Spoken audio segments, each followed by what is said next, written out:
Masuki parked at the Tokisaka residence. ありがとうございました、まさきさん。いや、何事もなくてよかったよ。何かあったのですか？警察がいたところから運転するのは緊張するってことさ。Masuki could have sworn he told Reiji he didn't have a license. Then again, they couldn't have just left the car to rot in the hospital parking lot either. まあ、聞かなかったことにしておきます。Yukari's shoulders slumped in exasperation. すみません。兄さんが悪いんですから。Yukari giggled as she made her way to the front door. お茶を入れますから、どうぞ寄っていってください。いや、自分は疲れているでしょ。さあどうぞお上がりになってください。は Masuki entered the house, admittedly with the help of a literal push on the back from Yukari first. Masuki heaved a sigh when he sank into the sofa. Exhaustion hit him like a pile of bricks the moment he relaxed. In all honesty, he'd nodded off a few times when he was sitting at that bench in the hospital. Thus, he knew he'd probably fall asleep instantly if he let his guard down for so much as a second. お待たせいたしました。 Yukari, now garbed in a kimono, returned with a teacup for him. ああ、ありがとう。Yukari took a seat next to him, and once he'd taken a sip of the steaming tea. ゆかりさん？私も。She flashed him a feeble smile. そりゃそうでしょう。自分たちよりもずっとあそこにいたんですから。それでもユキコのそばにいてあげたかったんです。 Yukari closed her eyes. 君は優しいんだね。僕の時も助けてくれた。だって放っておけませんから。ありがとう。However, Masuki had no idea if she'd heard his gratitude. He was soon met by Yukari's quiet snoring.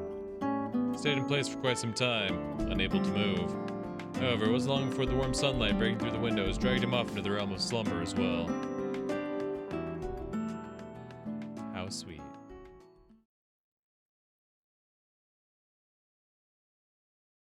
Oh, the next day. Wait, 1958. Right, it is 1958. I'm so used to the majority of the story taking place in 57, I totally forgot the story takes place over the course of like New Year's and the turn of the year and whatnot. Tuesday, January 21st. Kyoko reopened her cafe the day after the hospital released her. She'd repaid her debt with the money gifted by Huyumi in the end. Though all they'd really done was send the money back to its starting point, seeing as how the company was affiliated with the Blessed Congregation and all. On that note, their 2 leaders dead, the religion had all but completely fallen apart. That, combined with a compulsory investigation into them by the police due to their links to illegal clinical trials, spelled the end of them for good. Nice. As such, Huyumi had used the remaining money to purchase the New Leaf Garden. She done so out of consideration for the children who needed the place. 時坂君はどうしたの？ Masuki looked up from his stool by the edge of the counter at that question. 別件で出ていますよ。自分には関係のない仕事だからってない。そう。おかわりいる？いただきます。Masuki set his coffee cup on the counter. 時坂君が何も言わないってことは仕事とは関係のないことかもしれないわね。She filled the cup with fresh coffee in a flash. あの人は結構隠し事が多いですよ。仕事がどうとか関係なしに。そりゃ探偵だもの。人には言えないことが多いんでしょ。そうかもしれませんが、信頼しているんですね。付き合い長いもの。Kyoko smiled. 必要なことはきちんと教えてくれるのよ。言わないってことは本当に関係のないことか。そんなもんなんですかね。そうよ。ね、冬美さん。Kyoko turned to Huyumi, who was sitting at the counter. そうね。Huyumi frantically nodded. Present, she was currently in talks with the Shiosakis to have the New Leaf Garden take in Michiru. Not surprisingly, it turned out the girl had been too much for her foster parents to handle. They'd adopted her when the White Lily Garden closed down, seeing as how they were members of the Blessed Congregation, but they then neglected her and dumped her in the hospital. Masuki had no idea why Huyumi was going to all those lengths for her. Or rather, he hadn't been told at least. 言わないのは言わないなりの理由があるものなのよ。 That certainly sounded convincing coming from her. Not that Masuki was in any position to criticize Reiji for that anyway. After all, he'd been just as guilty of lying and keeping secrets. Everyone had their own skeletons in their closet. While detectives were the ones who exposed them, that was the way of the world, as Masuki had been learning over the last month and a half. まさきくんはこの後も時坂くんのところで働くの？ええ、まだったら歩夢ちゃんがライバルになるわね。あライバルって、あっちはまだ学生じゃないですか。あら余裕ぶっちゃってるの？今回は彼女大活躍したって聞いてるわよ。いや別に大活躍しようとも思ってませんから。 Masuki glanced at the table. Sitting there along with Yukari and a newly discharged Kohane was none other than Ayumu herself. She stood up when she noticed Masuki staring at her. どうかしましたか？歩夢ちゃんとまさきくん、どっちが探偵助手として優秀なのか議論していたのよ。We were? I'd certainly like to know what that was. それはまさきさんの方が優秀だと思います。謙遜よね。ええ、Yes. She didn't even bother hiding it. 私の方が助手として長くやってますから。自称でしょうね。 Yukari heaved an exasperated sigh and joined the others at the counter. それでもまさきさんは頑張らないとね。クビになっちゃうわよ。そうならないように頑張るよ。住むところも見つけないといけなくなるからね。クビになったらうちで雇ってあげるわよ。あ、でも住むところは別ね。そりゃどうも。うちにはユキコが戻ってくる場所を残しておかなきゃならないから。そうだね。 She has her own life as Fuyumi Kaihara now. Meanwhile, I plan to keep living mine as Tomiyuki Masuki. The curtain on the tale of the boy and girl known as Ayata Hinagami and Ayako had long since fallen, never to rise again. 心配なさらなくてもまさきさんは解雇されませんよ。あれ、ゆかりっちはまさきさん派？ Kohane butted in. そういうのではなくて、兄さんはまさきさんのことを信頼しているようですから。あそこに何かとてつもない秘密が隠されてたりするの？外には出せない調査資料が多くあるだけですよ。まあそれだけで信頼しているとは思わないけれどね。Couldn't count his blessings, seeing as how he had, in fact, peeked at those documents numerous times by now. コーヒーおかわりいる人いる？ Kyoko abruptly chimed in. いただけますか？ Yukari brought her cup over. あ、私もまだあります。なくなったらまた入れるから大丈夫よ。はいどうぞ。 Kyoko topped them both off. She also set some confectionery on the counter. 葉月ちゃん。あ、ごめんなさい。一度入れ直さないと。そうじゃなくて。Amy shook her head and bowed. 葉月ちゃん、いろいろとありがとう。お礼を言うのはこっちよ。本当にありがとう。 Kyoko reciprocated the bow with one of her own. Both of them had scratched the other's back. As such, neither had anything to be embarrassed about. That was Masuki's take on things anyway. まさきさん、 Suddenly, Yukari interrupted his musings. なんだい？これありがとうございました。 Yukari handed him a neatly folded handkerchief. わざわざ洗ってくれたのかい？ええ、汚してしまいましたから。 She must have ironed it, considering he hadn't so much as seen as so much of. Ugh. She must have ironed it, considering he couldn't find so much as a single wrinkle. ゆかりっち、まさきさんにプレゼント？違います。 Yukari frantically denied 自 it. 分も怪我をした時に助けてもらったから。 So perhaps hurt was a considerable understatement in Masuki's こ case. ちらこそありがとう。君がいなければ僕。いえ。あれ、ゆかりっち、照れてる？そんなことありませんよ。 Yukari shook her head. そういうことね。She flashed a smirk much like the very first time Masuki had met her as Fuyumi Kayahara. どういうことですか？男ってのは若い娘にデレデレするものなのよ。 No, in fact, it seems raging gets quite hard for young ladies. I don't think I like where this is going. 娘たちが毒牙にかからないよう気をつけないとね。自分はそんなことしませんって。そう？ああ、そうかもしれないわね。案外奥手だったし。I mean, I would guess. Amy hastily covered up her slip with a tongue, then picked pieces of sugar candy off her plate. Aw, the sugar candy. And then, just like that night in the charcoal making hut, they fucked on the counter. Masuki's, Ayato's lips grazed Fuyumi's, Satsuki's finger.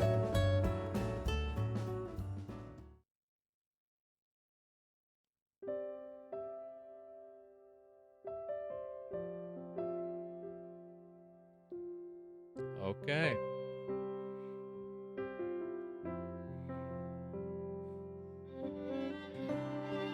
That was a very nice ending.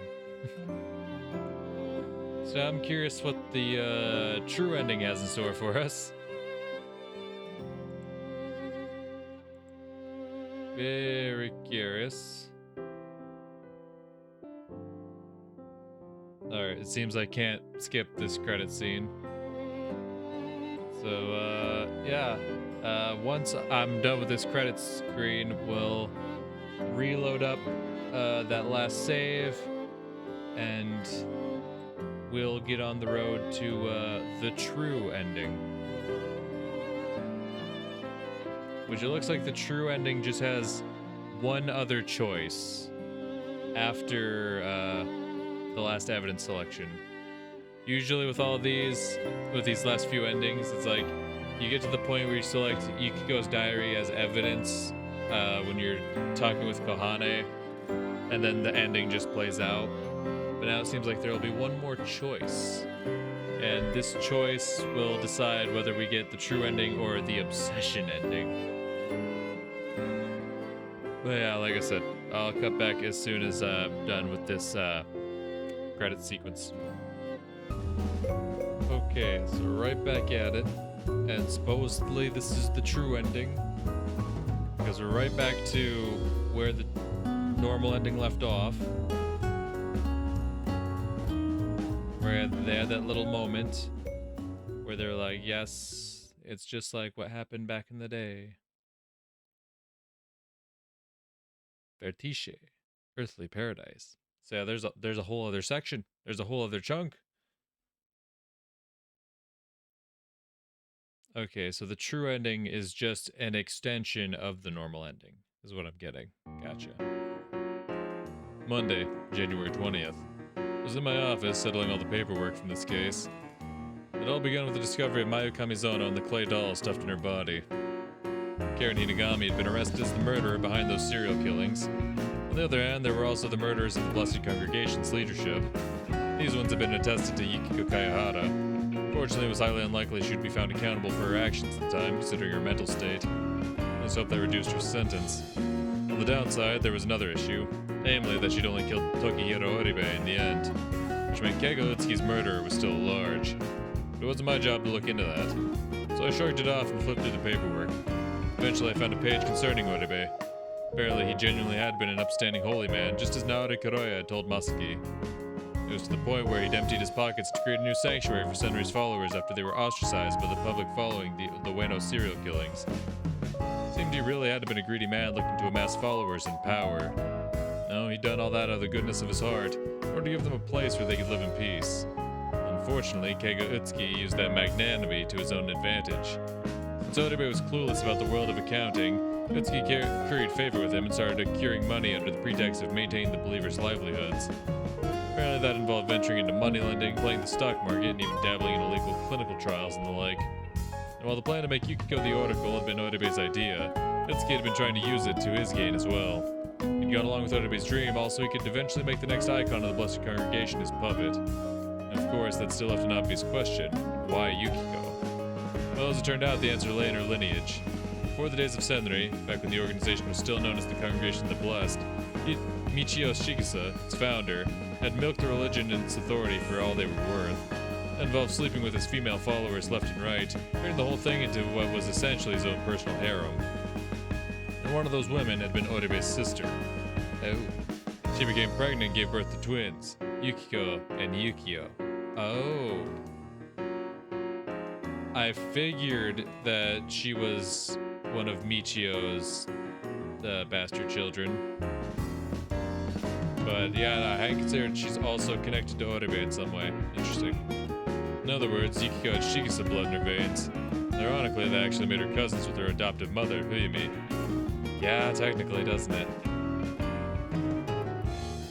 Yeah, because Michio and Saya were siblings. Yeah. So technically they are blood related, they're cousins. Wow. Ooh. Furthermore, back in the days of Senri, another daughter of Michio Shikisa, Tokiko, had played an important role in the organization. So if all I'd learned was true, that meant she and Yukiko had been sisters. I still hadn't told Huyumi or Yukiko. It wasn't something I could just spring on them after all.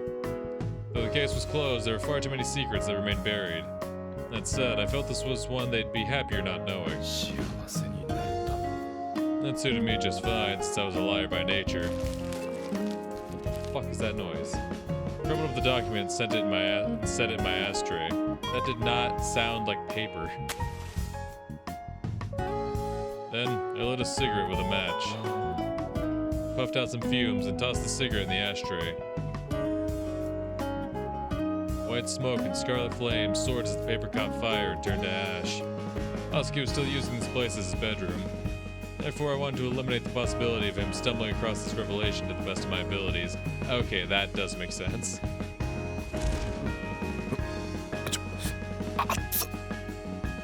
A shift in the room's air sent the ball of fire rolling my way. 何をしてるんだお前は。 It had been caused by the woman who'd opened my door and was now giving me the evil eye. Toji. いきなり開けるなよ。全焼なんて。 Stomped the fireball out with my shoe once it fell to the floor. こんなところで火遊びか。ただの証拠隠滅だよ。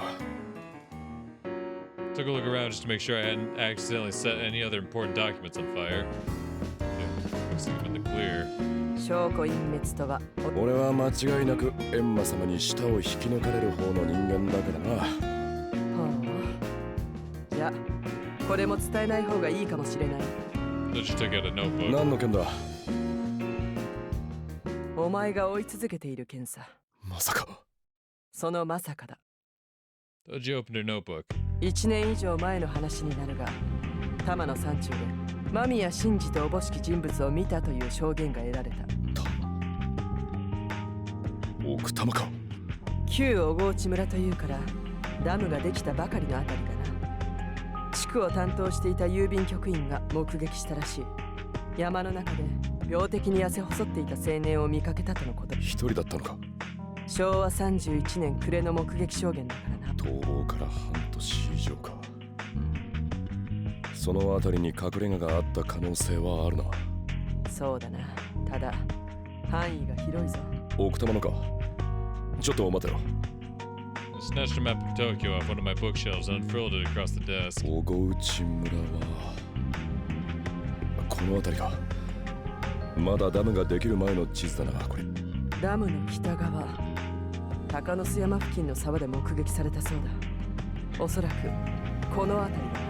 東西4キロ、南北に5キロといったところか。幸い奥多摩湖のそばには宿泊施設もある。話もそこで聞けるだろう。トーコの目撃情報はないと言うんだろう。それでもやっと見つかった手がかりなんだ。そう言うと思っていたよ。じゃあ行ってみるか。 I grabbed the map and got to my feet. その前に一旦家に戻ってからだな。列車は青梅線の氷川駅までしかないようだ。その先はダムの資材運搬用の路線だな。同じ都内とはいえ、さすがは山の中だな。The more we went over, the more I realized this could possibly take days. Thus, I decided it was probably best if I went home and packed a bag first, as well as filled Yukari in. I stopped home, left a letter for Yukari, and headed for Inokashira Park. There was someone I had to talk to before I went looking for Toko. She told me plenty of times I didn't need to report to her anymore. This was something she had to know regardless. Even though I was perfectly aware that this was purely for my own satisfaction, it would only bring her pain. Eventually I spotted her plodding my way down the other end of the promenade. どうも、千鶴さん。報告は結構だと申したはずです。 Chizuru shook her head. お好きになさってくださいとも言いました。それでも、あなたには義をと。どうして Chizuru feebly pounded on my chest. どうして諦めてはくれないのですか。自分まで諦めてしまっては。彼女があまりにもかわいそうです。もうあの子はどこは死んでしまったのです。Instinctively gasped. My own obsession, huh? I've been exposing others' obsessions left and right, all the while portraying mine as some sort of noble quest. But in reality, I was no better than any of them. それは十分に承知しています。I had to accept the truth. However, that didn't mean I could simply throw all this away. 私は兄と二人暮らしていくことができるのであれば。 Chizuru hung her head and shook it. ですから瞳子のことはもう決して報告なさらないでください。身勝手だと思われるでしょうか。これが今の私の偽らざる思いなのです。わかりました。 I had no place criticizing her. それでも自分は彼女を探すことを諦めはしません。勝手にしてください。 Chizuru turned around and walked away. All the while, I bowed to her. I returned to my car to Kichichoji Station after that little confrontation. もういいのか。 I opened the driver's そうい door. や当時なんだ。お前にまで手伝ってもらう必要はないと思うんだが、乗りかかった船だ。手伝わせる。そいつはありがたいが、俺に惚れたのか？バカか貴様は。You wish she fell for you. She glared at me like I literally had shit for brains. バカじゃなきゃ金にならない仕事になんて出向かないさ。私はバカじゃないからな。情報料くらいは請求させてもらうぞ。わかってるよ。じゃあ、まあ。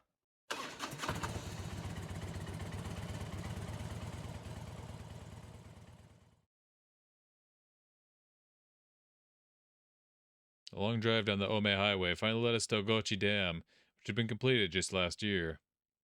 Parked the car at a bed and breakfast by Lake Okutama and began our search. この辺りには山荘や別荘が点在しているそうだ。それを一つずつ当たっていくのがいいんだろうな。そうだな。登山道などに沿っているとは思うが。心配しなくても大丈夫だよ。We walked down a path still blanketed in snow. 本当に建物があるのかね。 Couldn't see any with all this dense foliage surrounding me, at least. 手分けして探すべきかもしれないな。Toji made that suggestion when we reached the dale that branched off upstream and downstream. そうだな。Wow, so I'm guessing the obsession ending is then we go separate paths and something happens to Reiji then? Because to get our true ending, we need to stick together, which is what I would do anyway. Like, even if I didn't have a guide in front of me telling me what the right answer was, like, you're out in a snowy, mountainous forest with, like, no maps, no guide, no real way of knowing where you're going.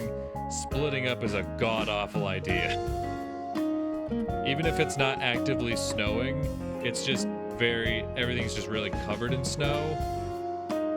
Splitting up is a god-awful idea. Terrible. Absolutely terrible. So yeah, we're gonna stick together.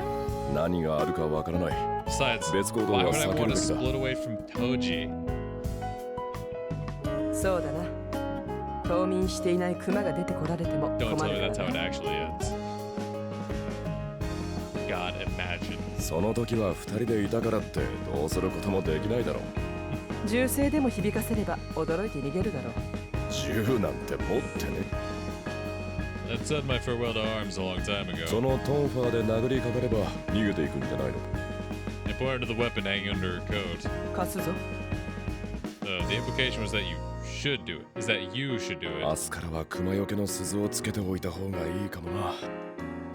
This was hibernation season. It never hurt to be too vigilant. どちらにせよ、こうも見通しが悪いと夜の捜索は難しいな。建物で照明を使っていれば探しやすくもなるだろうが、電気も来ていないこんなところじゃ。隠れ住むには最適かもしれないが、あまりにも生活道路から離れすぎているな。 So just scan the mountain 食い paths. 物なども買わなければならないだろうし、もう少し地元の人間に当たってみる。そうだな。他に目撃証言が得られるかもしれない。そうと決まれば戻るとするか。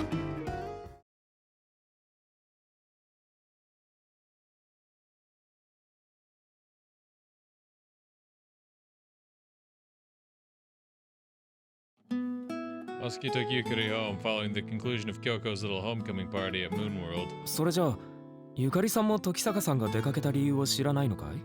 ええ、しばらく家を空けるとしか聞いていません。Yukari shook her head. 何か新しい依頼でもあったの？さあ、そういうのはあまり知りませんから。そうですか。 Whatever it was, it had been serious enough to merit missing out on celebrating Kyoko's recovery. Thus, it was clearly no laughing matter. あら、 Yukari turned toward her house. 電話のようですね。すみません。中で待っていてください。Yukari bowed and entered the house. Muskie followed suit. もしもし、時坂です。 Yukari picked up the phone. Meanwhile, Muskie, having nothing better to do, simply lounged on the sofa. 兄はおりませんが、ちょうど今、正木さんがいらっしゃってますので、代わりましょうか。はい、わかりました。 Yukari covered the receiver and turned around. 正木さん、茅原さんからのお電話ですが。代わってください。 Muskie took the receiver. もしもし。正木さん、今いいかしら。ええ、構いませんが。何かありましたか？それがうちの若林のことなのだけれど、 Oh. 七子さんが来ていないのよ。 Nanako, please. Please be okay. 七子さんが？あちらにも確認はしたけれど、ここ数日は休みだと。それは若林を手伝ってくれているからなんだけれど、今まで手伝ってくれていた時にこんなことはなかったから心配なのよ。 No, not Nanako. 七子さん自身に電話などはし…七子さんの家には電話がないのよ。一旦そちらに向かいます。若葉園でいいですか？ええ、ありがとう。 Muskie hung up. どうかしたんですか？ Yukari cocked her head. ちょっとしたトラブルだよ。 Muskie kept his response vague so as not to alarm her. そうですか。 Come on, Muskie. At this point, you know you can be honest with Yukari. Yukari didn't sound convinced, but she pressed no further. Muskie figured she was probably used to this sort of thing due to all her years dealing with Reiji. 悪いね。ちょっと出てくるよ。ええ、お気をつけて。 Despite his haste, sunset was close at hand by the time Muskie rode the Chuo line over to Kogane and arrived at the New Leaf Garden. 正木さん、 Umi raced over as soon as she saw him. 何か新しいことは分かりましたか？ Umi shook her head. 他の知り合いにも聞いてみたけれど、七子さんに何かあったら。赤ちゃん。七子さんの本当の子供じゃないのよ。引き取って育てているそうで、以前正木さんも会ってるはず。ほら、前に赤ちゃんを抱いた途端。ああ。しかし、ただどこかに出かけて…だから今まではそんなことなかったのよ。どうしましょう。警察に連絡した方が。その前に確認をしに行きましょう。七子さんが住んでいる場所は分かりますか？武蔵野市の浄水場の近くよ。待って、今詳しい住所と子供。 Umi went inside. Hope Nanako's alright. Muskie wanted to check on Naori as well, but he had no idea where his old friend was at present. Everything that happened to the Blessed Congregation had dramatically changed things. Perhaps the police could acquire his contact address. Don't tell me Naori's done something to Nanako and the baby. If so, then it may be for the best to get in touch with Yaginuma. Umi appeared before Muskie in a coach as he was toying with the idea. お待たせしました。行きましょう。ええ。 Muskie and Umi hurried over to Nanako's neighborhood in a taxi. この辺りだと思うけど。Umi checked the house nameplates one after another. 来たことはないんですか？ええ。大抵保育所で会うだけだったから。七子さんは父親と暮らしているはずですから、その名前があると思うんですが。父親？ Umi cocked her え head. え。集落では鉱山技師をやって…ええ。彼女と話していてそんなことが出てきた覚えはないわ。まあ、あまり評判のいい人物ではありませんでしたからね。そう。 Umi's countenance dimmed. Seeing the blessed congregation's shadow still loomed heavy over her head. ここかしら。 Umi came to a halt before a one-story row house. The name Sawashiro was written on a nameplate so small that it was almost painful to look at. 明かりがついていませんね。 Indeed, not a single speck of light escaped the house from the front or back. ただ外出しているだけならいいのだけど。 What, did after killing Utsuki, she found the courage to finally kill off her father as well, and then just left? Umi approached the front door, only to freeze right up. Streetlights revealed the snow in front of the house was melted and muddy. 待ってください。 Muskie suddenly noticed something and grabbed Umi's arm. どうしたの？ Umi stopped dead in her tracks just as she was about to circle around the muddy snow. 足跡が残っています。 Muskie crouched down and scanned the slush. さほど大きくない女物の靴です。crouched in slush to find that his finger sank easily into it, indicating it was still saturated with water. 玄関に向かっている足跡しか残っていません。中に入ってそれほど時間が経っていないと思います。ナナコさん。 Fumi pounded on the door. どうしました？ Muskie gave a curious tilt of the head when Fumi had abruptly stopped knocking. 開いてる。 Yep. Fumi slid the door open a crack with that proclamation. 中の様子はわかりますか？ Muskie's voice settled into a whisper, his muscles tensing up. 暗くて。ナナコさん Man, and this is the true ending too. This is this is set in stone how the story ends and where we're gonna be picking up from in the next one. Don't tell me something happened to Nanako. Please, I just want her to catch one dub in all of this. Unfortunately, Fumi shouting to the house was met with 開 silence. けて靴を確認してください。ええ。 Fumi did as she asked, revealing a pair of woman's boots seated next to the front door. But that was all. いるの Fumi took a step 待 inside. ってください。これ以上は不法侵入になります。でも、ナナコさん Fumi called out again. Just then, Muskie heard something fall inside. Fumi and Muskie locked eyes. There's no time to be splitting hairs. どうしたのナナコさん Fumi kicked off her shoes and rushed inside. Muskie followed suit. Hallway was lathered in dust. Furthermore, a stench akin to rotten eggs spoiled the air. A sliding door that probably led to the living room lay not too far ahead. God damn it.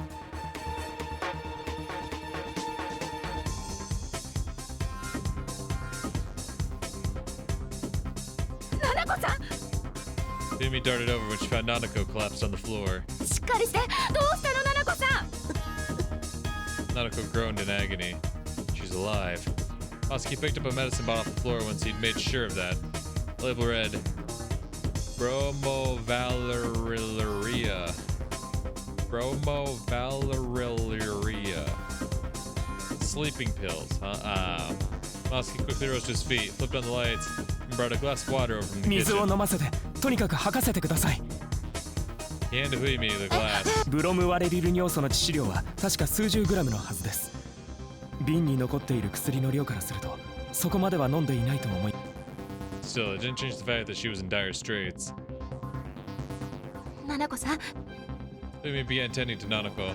Meanwhile, Muskie brought her glass after glass of water while surveying the room. I don't see a baby. You can see signs such as baby bottles and diapers that a child lived there. However, by no stretch of the imagination was a house this gloomy and musty fit for raising a child.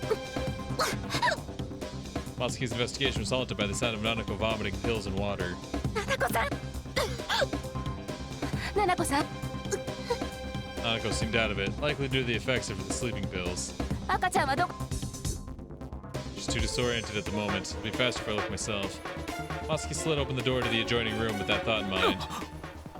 Didn't even take a moment for him to notice what was wrong with the scene before his eyes. After all, there was a futon on the floor right there, stained copper red from top to bottom.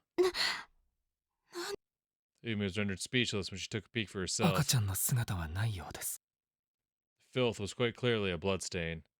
Must have been rather old, though, as there was no smell. Regardless of the circumstances, anyone could tell what had happened here. However, Nanako clearly wasn't in any shape to be talking about it just yet. 救急車を呼んできます。それと、警察も。 Muskie could only hope one of the neighbors let him borrow their phone, seeing as this house had none. お願いします In any case, neither of them could just go and pretend they hadn't seen anything.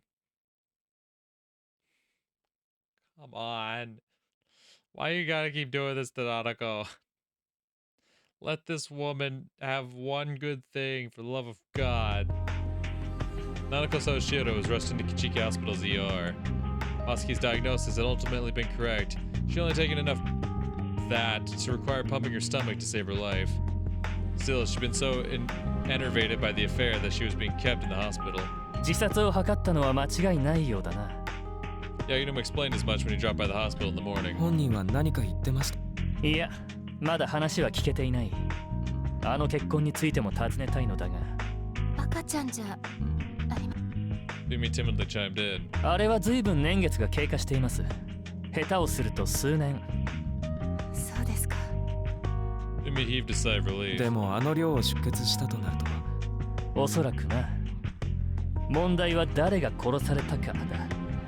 数年前となるとこちらの予測とは大きく離れているからな。予測？被害者の目星がついているんですか？君に説明する義理はないと言いたいところだが、ある意味君も関係者だ。 Agnuma adjusted his glasses as he pontificated in a roundabout, pompous manner. 彼女沢城七子には宇津木圭吾殺害の容疑がかけられている。七子さんが宇津木を？宇津木に面会しに来ていたことも判明している。何でも田舎にいた頃、 He's probably referring to what Reiji had previously dug up. 容疑が固まり次第事情聴取という流れだったのだ。 Agnuma shot a vexed glare at the door to her hospital room. よりによって自殺を図るとはね。そういった兆候はありましたか？いいえ、昨日保育所を休んだことくらいしか。それで赤ちゃんは？現場の屋内を調べてみましたが発見できませんでした。柳沼さん、なんだ？彼女の確かに沢城銀次の消息はつかめていないな。いつから不在なのかも明らかではない。1年以上前から目撃されて。やれやれ、聞くことが多すぎる。 Agnuma groused. ああ、聞くことといえば時坂さんですか？それが自分にもわからないんですよ。たく肝心な時に使えない人だ。 Agnuma clicked his tongue. 捕まえることができたら連絡をよこすよう伝えておいてくれ。ええ、それは構いませんが、捕まえられるかどうかわかりませんよ。どうせあの人が出張る理由なんて一つしかありませんがね。 Yes, sir. It seemed Agnuma had no intention of elaborating further, however. The nurse emerged from Nanako's room just then. 沢城さん、意識回復されました。お話は聞けそうですか？どうぞ。 The nurse opened the door for Yaginuma. Nanako was in a bed by the window. どうも。ご気分はいかがですか？ Nanako looked away from Yaginuma and stared out the window. 看護婦であるあなたが睡眠導入剤で自殺未遂ね。ええ、承知しています。大量のブロムワレリル尿素の入手先はこの病院ですか？いいえ、典型会の医務室からひながみ製薬へ直接発注できますので。 She's certainly being upfront and honest. Could it be she's still groggy from only just regaining consciousness? I mean, it almost sounds like she's under truth serum. あなたの家の部屋、あれ、 Nanako fumbled over her words. あなたの父親沢城銀次さんはどこにいるのですか？それは Nanako finally heaved a sigh after a very pregnant pause. 私がそれはいつですか？ Yaginuma wasted no time in cranking up the heat. 1年と少し前、冬に差し掛かった頃です。あの人が飲むお酒に薬を入れて。なぜ殺したのですか？ずっとそうしたかったから。人がいいところからずっと。 You know what? And you were right, Queen. そんなに前からです。 Nanako stared blankly at Masaki when she heard his voice. 隼人君は知らないでしょうね。私があの人からどんな仕打ちを受けた。 She turned away again. それ以上の説明はここで求めませんよ。 Yaginuma interrupted Nanako just as she was ready to continue. しかしそれならばなぜ今頃になって殺害したのですか？子供が欲しかったから。 Nanako's voice was like a whisper in the wind. 私の体はもうボロボロで、到底子供を望めなくなっていました。それでも子供が授かれると聞いて、私が子供を連れて行けば、あの人はきっと。それがあの子なの？ Nanako weakly nodded. 理由としては理解しがたいが納得できなくもありません。 Yaginuma took out a photograph and showed it to Nanako. 宇津木圭吾、もちろんご存知ですね。 Nanako nodded and hung her head. お尋ねしますが、1月12日の深夜はどこで何をしていましたか？ Phrasing that question could have gotten him slug-headed and dealing with a far hotter head. お察しの通りです。まさか私がユキコへ手紙を渡すのを頼んだから？そうよ。それで宇津木に見つかって。ごめんなさい、私のせいで。あなたのせいじゃない。 Nanako shook her head. どのようにして殺害した？それも調べたのではありません。死因は窒息死。大量のコルヒチンを摂取した形跡がありました。薬を飲ませた後、手ぬぐいで口を塞ぎました。ヒ素は？使っていません。しかし口を塞いだとなると明確な殺意があったということ。構いません。私は明確な殺意を持って。わかりました。 Yaginuma nodded. 事情があるにせよ殺人は殺人です。 For a moment, Masaki swore he saw Yaginuma glancing his way. The two unconvicted murderers, Ayato and Ayako, didn't make so much as a sound. さて、あとは赤ん坊の行方ですか。私は死ぬつもりでした。で、 Naori. あの子まで巻き込むわけにはいかず。黒谷直織ですか。 Yaginuma produced that name in a flash. そうです。彼にもいくつかお話を聞きたいのですが。典型会の本部を調べた時にいなかったんですか。もぬけの殻だったよ。沢城さん、赤ん坊を彼に預けたのはいつですか。昨日です。三鷹駅のどこへ向かったのですか。 Nanako shook her head. 花子さん。彼は重要参考人です。典型会に関わる事件。可能性。慎重なのか用意周到なのか。証拠は白百合のその跡地で君が見つけた名札と茅原由紀子が学院から連れ出された際に目撃されていることだけだ。ユキコ。茅原由紀子誘拐の容疑で指名手配することも可能なんですよ。ですがそれは。彼女の場合学生ですから、同行に同意していた場合でも刑法第224条が適用できます。彼女が別件で逮捕されていても彼の犯行事実は消えませんからね。指名手配をして見つかる当てはあるんですか。近隣の警察署へ手配書を回せばその分検挙できる確率は上がる。 So now we're talking about. So now finding him will be that simple. Knowing him, he must have a plan. However, Masaki couldn't tell Yaginuma that. God damn it. 25th, isn't that skipping forward a few days? 3 days had passed, yep, since an APB was issued for Naori Kuroya, yet his whereabouts remained just as much a mystery. Assistance was also sought from the Toyama PD, who dispatched investigators to the Kuroya clinic in Hitogata, but ultimately found no signs of him making a homecoming. Meanwhile, Nanako Sawashiro was arrested for the murders of her father and Keiko Utsuki once she'd regained her strength.